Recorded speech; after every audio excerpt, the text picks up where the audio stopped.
কেউ হাঁটু গেড়ে মাঠে বসে আছেন, তো কেউ মুখ লুকাচ্ছেন দুই হাতে, কারো দৃষ্টি শূন্যে, তো কেউ উপর হয়ে পড়ে আছেন মাঠে। টাই ব্রেকার শেষে ব্রাজিল দলের চিত্রটা ঠিক এমন।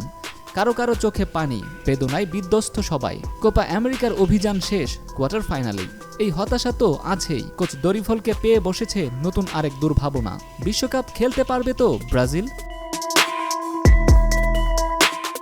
দক্ষিণ আমেরিকান অঞ্চলের বিশ্বকাপ বাছাই পর্বে এখন পয়েন্ট তালিকায় নাজুক অবস্থানে রয়েছে ব্রাজিল। কোপা আমেরিকার অভিযান শেষ হওয়ার পরে ব্রাজিল কোচের মূল লক্ষ্য বিশ্বকাপ বাছাই পর্ব উতরানো। কোপা আমেরিকার কোয়ার্টার ফাইনালে বাংলাদেশ সময় রোববার সকালে উরুগুয়ের বিপক্ষে টাই ব্রেকারে হেরে যায় ব্রাজিল। মূল ম্যাচে তাদের পারফরম্যান্স ছিল একদমই ছন্নছাড়া ও ধারহীন।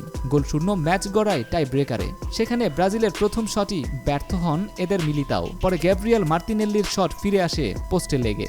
উরুগুয়ে জিতে যায় 4-2 গোলে। ব্রাজিলের পারফরম্যান্স অবশ্য অনেক দিন ধরেই এমন। চরম দুঃসময়ের মধ্য দিয়ে গত জানুয়ারিতে দায়িত্ব নেন দরিফল।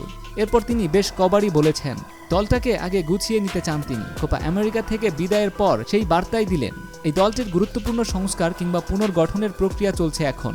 আমি মাত্র 8 ম্যাচ ধরে দলটির কোচিং করিয়েছি এবং এই প্রক্রিয়াটি আমাদের চালিয়ে যেতে হবে।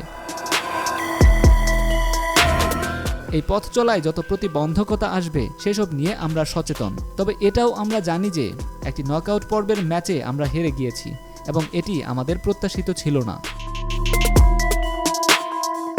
টুর্নামেন্টের প্রথম ম্যাচে কোস্টা রিকার সঙ্গে গোলশূন্য ড্রয়ের পর দরিফল বলেছেন এই দলকে পুনর্গঠন করতে সময় লাগবে। বিদায় বেলাতেও একই কথা শোনালেন 62 বছর বয়সী এই কোচ। নিজেদের এই প্রচেষ্টায় তিনি উদাহরণ হিসেবে দেখিয়েছিলেন উরুগুয়েকে। আমার মনে হয় উরুগুয়ের জাতীয় দলের একটা ধরন আছে, খুব চমৎকারভাবে তা ফুটে উঠেছে। অনেক লম্বা সময় ধরে এই দলটা একসঙ্গে খেলে আসছে। শুরুতে ওদেরও সমস্যা ছিল, কিন্তু তারা তা শুধরে নিয়েছে। এখন তারা ফলাফল পাচ্ছে। আমার ধারণা আমরাও এরকম কিছু অর্জন করতে পারবো, এটা নিয়ে কোনো সংশয় নেই। তবে সেই সব শুধরানোর জন্য কিছুটা সময় আমাদের প্রয়োজন। টুর্নামেন্টের শুরুর দিকে বেশ কিছু সমস্যা আমাদের ছিল, পরে অনেক ভুল আমরা ঠিকঠাক করে নিয়েছি। এই অল্প সময়ে প্রক্রিয়াটি গতিময় করবার কাজ কঠিন ছিল। আমার মনে হয় সামনে সেই সময়টা আমরা পাবো। গুছিয়ে নেওয়ার পথে সামনেই ব্রাজিলের মূল চ্যালেঞ্জ পরবর্তী বিশ্বকাপ খেলার যোগ্যতা অর্জন করা। বাছাই পর্বে এখন তারা আছে পয়েন্ট তালিকার 6 নম্বরে। 6 ম্যাচ খেলে 2 জয় আর 1 ড্রয়ে তাদের পয়েন্ট মোটে 7। সবার ওপরে থাকা আর্জেন্টিনার চেয়ে এখন 8 পয়েন্ট পিছিয়ে আছে 5 বারের বিশ্ব চ্যাম্পিয়নরা।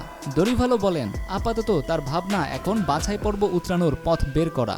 আবারও বলছি, আমাদের গড়ে ওঠার, বিকশিত হবার, উন্নত করার অনেক জায়গা রয়েছে।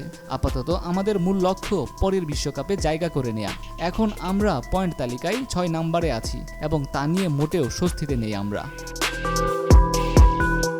ধন্যবাদ ভিডিওটি শেষ পর্যন্ত দেখার জন্য। ভিডিওটি ভালো লাগলে একটি লাইক করে দিন। আর কোনো মন্তব্য থাকলে অবশ্যই কমেন্টের ঘরে আপনার মন্তব্য জানিয়ে দিতে পারেন। আর নিত্য নতুন সকল খেলাধুলার আপডেট ভিডিও পেতে এখনই আমাদের চ্যানেলটিকে সাবস্ক্রাইব করে দিন। দেখা হচ্ছে পরবর্তী কোনো ভিডিওতে। সেই পর্যন্ত ভালো থাকবেন।